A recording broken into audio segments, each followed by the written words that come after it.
అవుతుంది. సో ఈ రోజు నన్ను మా పేరెంట్స్ అండ్ సిస్టర్ ఎక్కడికో తీసుకొని వచ్చారు. ఈ ప్లేస్ ఏదో తేడాగా ఉందేంటి? నన్ను ఈ స్ట్రేంజర్స్ కి ఇచ్చేసి వీళ్ళు బయటకు వచ్చేసారు. ఫ్రెండ్స్, చిన్న పిల్లల్ని అలా వదిలేస్తారా?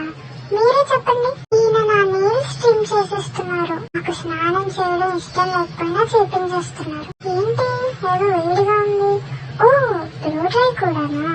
వద్దులేంట్రా, నన్ను కష్టపడి పెంచుకున్న హెయిర్ ని కూడా కట్ చేసేస్తున్నారు. ఇంత జరుగుతున్నా మా పేరెంట్స్ నన్ను అస్సలు పట్టించుకోవట్లేదు. బట్ వెయిట్, ఏంట్రా ఇంత అందంగా ఉన్నాను? అందానికి ఆస్కార్ ఉంటే నాకే ఇస్తారేమో. ఓకే గాయ్స్, ఈ స్పా వర్త్ ఇట్ అని అనుకుంటున్నాను.